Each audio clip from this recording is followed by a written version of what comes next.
You can start.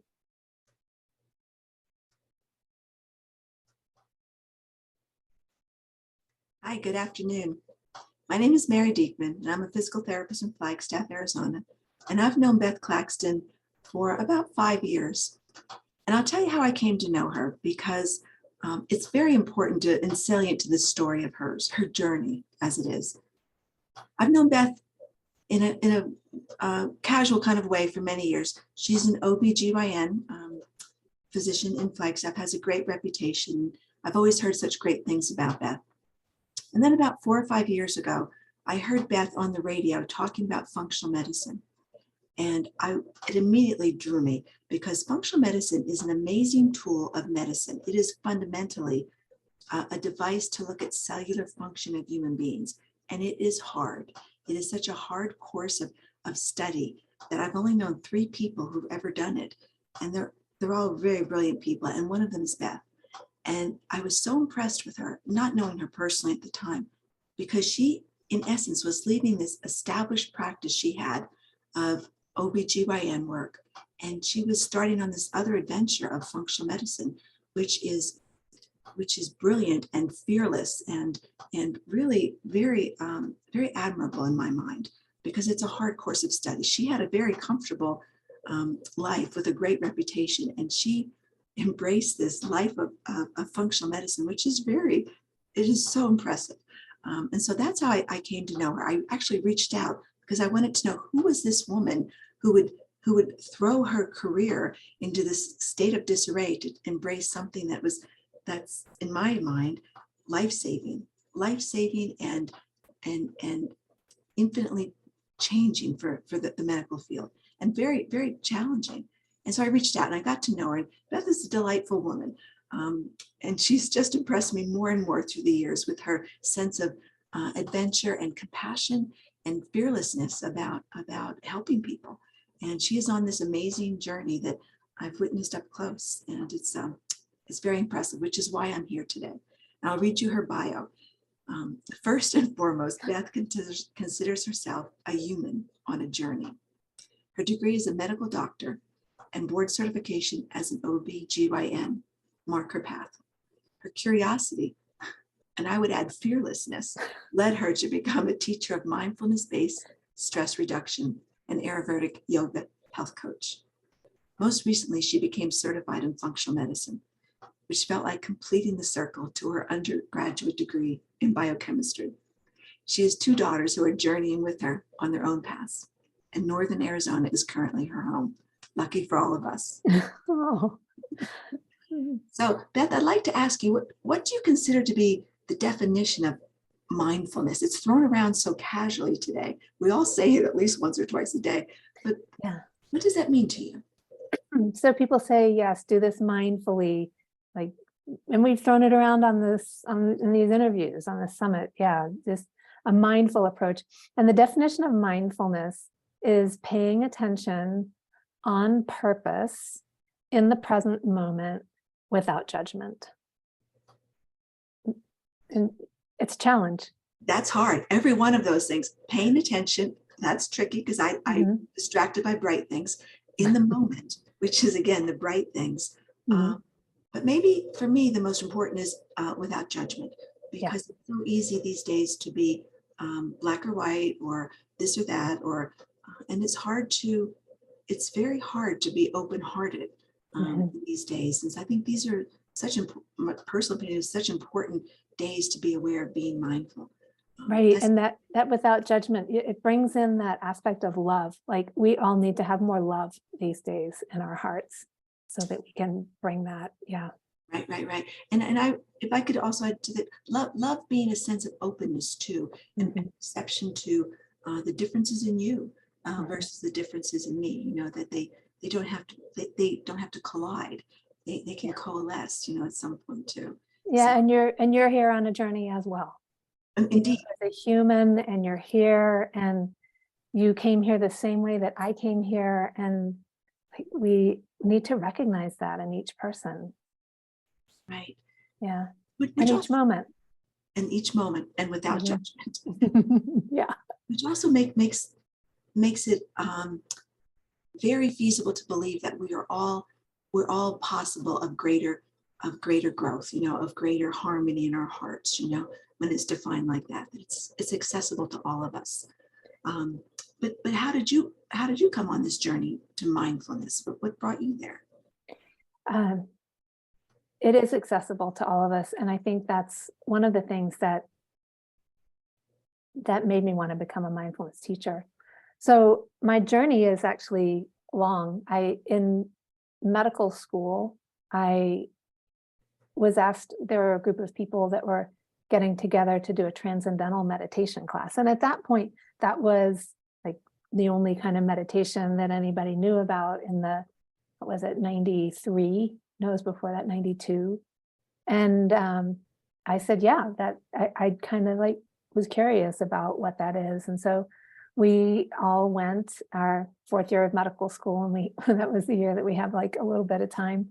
And we did this transcendental meditation class, and it was sweet to experience it with everyone. And so then I had that tool going forward, and I didn't practice religiously. That just wasn't part of my schedule, really. I didn't realize how important it was. And then I did another group where we did meditation more, like a body-centered meditation, but there was a lot of striving associated with that. Like, I'm supposed to feel this, I'm supposed to feel that. And then when I was working at the community health center in town, the administration had a course for the providers. So I said, yeah, I'm checking this out in all the different directions. And it was an abbreviated version of 8-week course. And it was so accessible, and it was so permissive and so inclusive that I just fell in love with it. And I thought, man, and I started seeing changes in the people that were taking the class with me. Like one of my colleagues, we were talking, she was taking it, we were talking in the hall one day, like a few weeks into the class, and she said, my mother-in-law is staying with us this week, and she's not bothering me as much as she usually does. And that's pretty huge. Like, when you just don't care, when you can like see things from a different perspective. And so I finished that, and I thought, this is what I'm going to teach. This is what I can see how this would totally change the trajectory of anyone's medical path.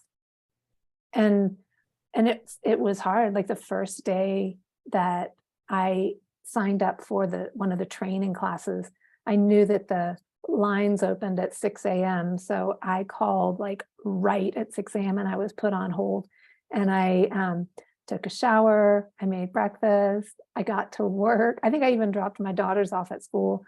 I got to work. I was at work. So it was probably like 8:30 or 9 in the morning. By the time they got on the phone to take my call, and I got in, and I was like, okay, I'm in, I'm doing this. So yeah, it's been a series of workshops that really, the way we're trained is it's all experiential. So we just sit and meditate and learn how to teach the course. But that's my journey. And in teaching it now for a decade, I've taught to children, I've taught to pregnant women, I've taught to people in chronic pain, and just watching them blossom from the inside is absolutely, it brings tears to my eyes, just seeing people make these shifts. Mm-hmm.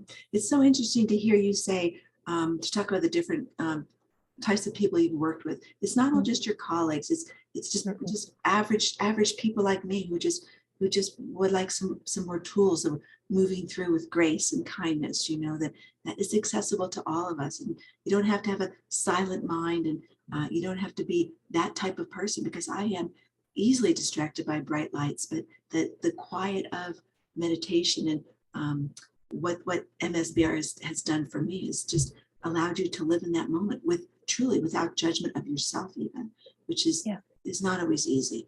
So it's so nice to hear that was your path in, that you saw how it affected everyone.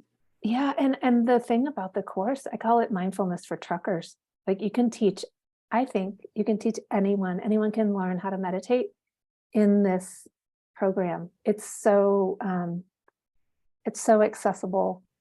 Uh, and people with chronic pain, maybe they can't sit. Maybe they need to get up and move.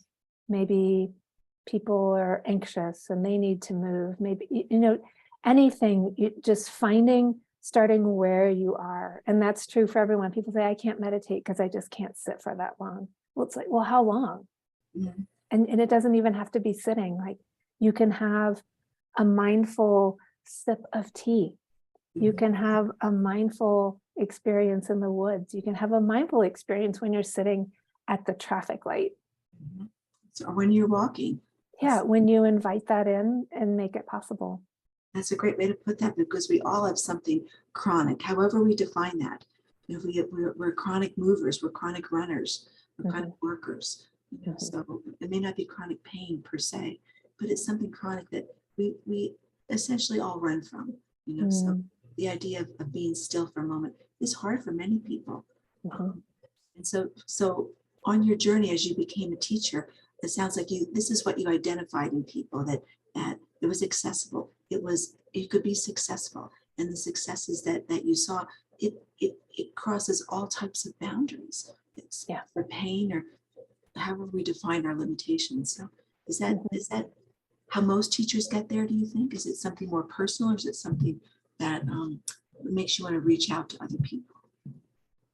I think a little bit of both. I think I've known colleagues who have had breast cancer and then they went through the course and it was so life-changing for them. They wanted to bring it to other people.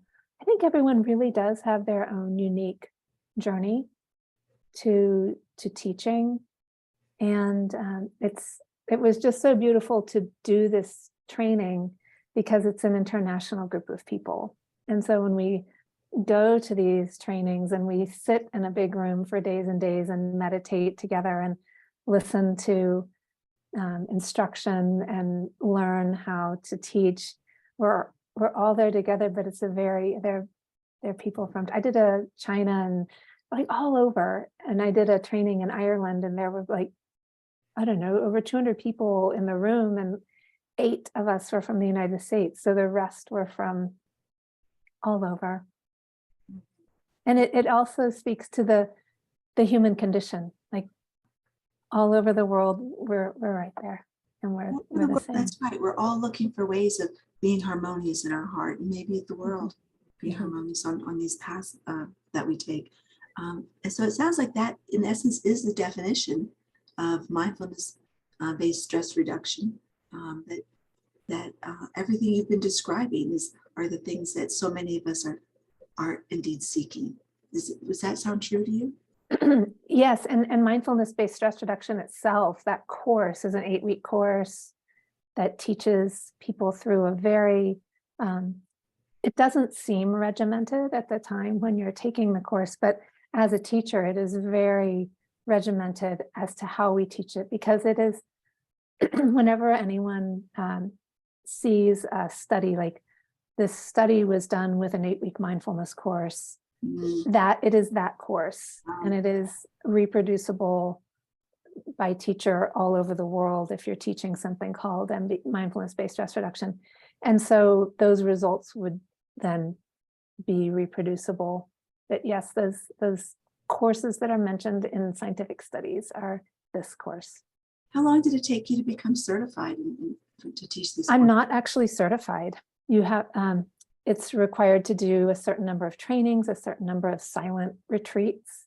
And then for certification, I was going through the Center for Mindfulness, and they changed their certification criteria right as I could, like if I had started a couple months earlier, I would have been grandfathered in and not have to do all of this. But they started changing it. But then when I wanted to do the didactic work, it wasn't ready yet.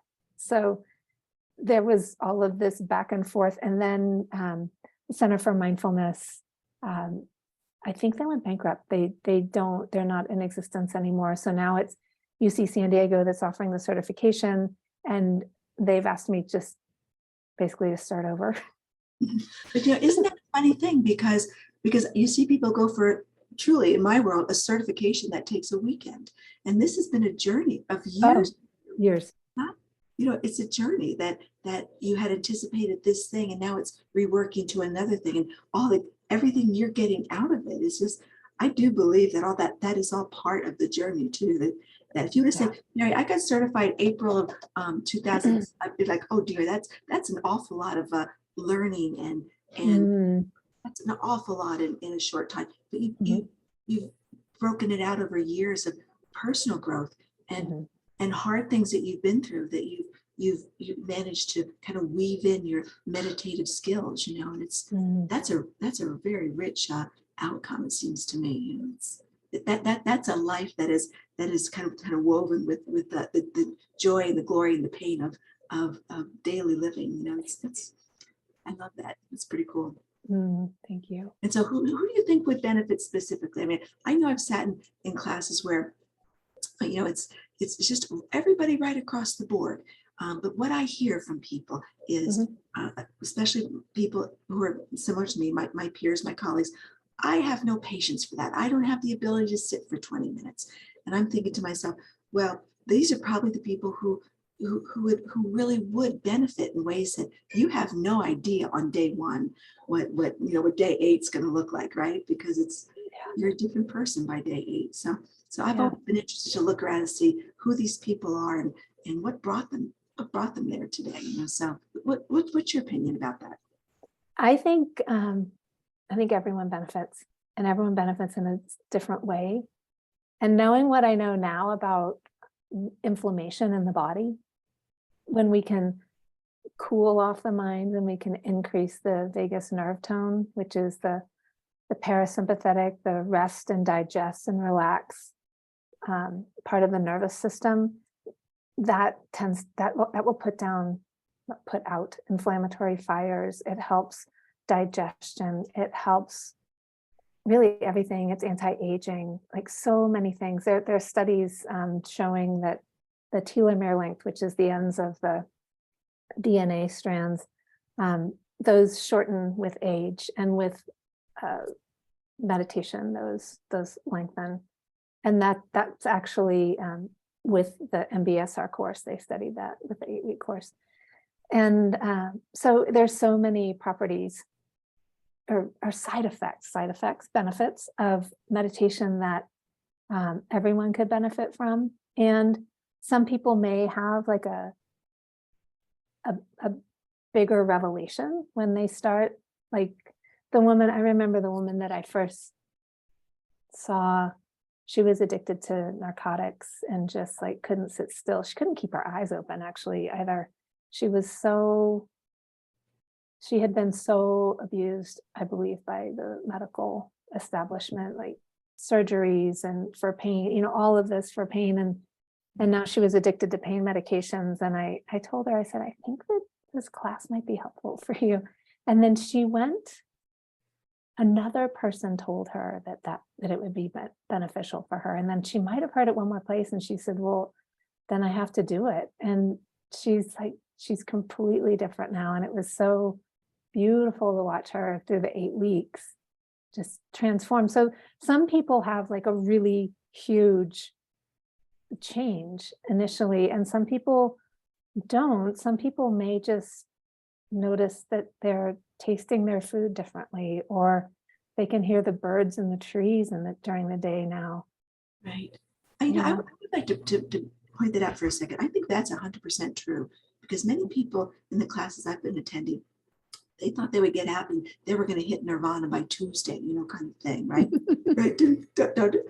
I was maybe silently hoping for that, But what it gave me was, personally, it gave me some calm and some grace to move forward with the rest of my busy, full, lovely life that has kind of built upon itself and become a kind of a bountiful gift of ongoing realization of calm. That just deepens with time. So it certainly didn't happen by Tuesday, but it gave me knowledge and awareness of how to move through my life with grace and with the gifts that I had at that moment. That was powerful for me. Right, right. And it's ever changing, it's ever blossoming, right? Right, absolutely. Pardon me. In ways that you would never guess. The manifestation I've had in my life because of it has been pretty profound, really. Yeah, I remember starting thinking like, okay, when I do this, it's going to look like this down the road. And it never does, like you said. Yeah, get a drink. It never, I'd say almost never, probably always never looks like you think it's going to look. That's so true with so many different things too, though. Yeah, yeah. Well, that's been wonderful, Beth. Thank you so much for sharing that. Yeah, you're welcome. Thanks for doing this. Is there anything else you want to discuss? I just wanted to say I've heard from people sometimes that they only meditate when they need to. And I think as I see it, it's a better discipline to do it every day, to do it, have a consistent practice, because then it can actually support you before you ever need it. It's like brushing your teeth if you need to. I only brush my teeth when I need to. That has to be the case because it builds upon it. It's like exercise, or if you want to become an artist, you just, don't paint when you have the urges, or if you want to write or whatever it is that you want to grow generous with, with your skills and abilities. But I think when people start seeing the subtle, consistent, profound gifts that you feel over time, it's a lot more assuring that you're on the right path. And I'm sure you'd be a wonderful teacher for people. Oh, thank you. And one more thing is people say they don't have time. That's another big one. And, if anyone didn't have time, I would think it would have been me, like doing 24-hour, 36-hour shifts and raising 2 daughters and, all of this. And, now it's like, I can't not. It just brings so much to my day. There you go. And so much more efficiency through the remaining 23 and a half hours. Yeah, the enjoyment. Yeah. And it's waking up to your own life. So almost nothing is automatic. Nothing's on autopilot. You're enjoying every moment. You're feeling the warm water as you pour tea. You're like, that is you over and over. That is who you are. Seeing you so often over these past few years, that is every moment you are alive, every moment. That's the truth. You are that way. It's been a joy to see that. Yeah, thank you. Yeah, I love my life. I do have fun. And I try to have fun every moment.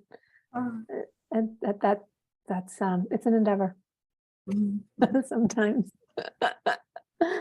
Oh, thanks for doing this, Mary. And I hope that everybody on the Sex Connection and Hormone Summit got a little glimpse into the world of mindfulness and what it is, and look for a mindfulness-based stress reduction course near you. You can look it up. There are many online offerings, and actually John Kabat-Zinn, who developed the course, I need to do a plug for him. In 1979 was the first class at University of Massachusetts Medical School. He now has started a website with some beautiful offerings. He's a prolific author with so many beautiful words for people to read, and YouTube recordings, and his voice is just lovely, and he's such a generous, giving man. Yeah. The right place at the right time to help so many of us. Yes, exactly. Thank you. Thank you, Beth.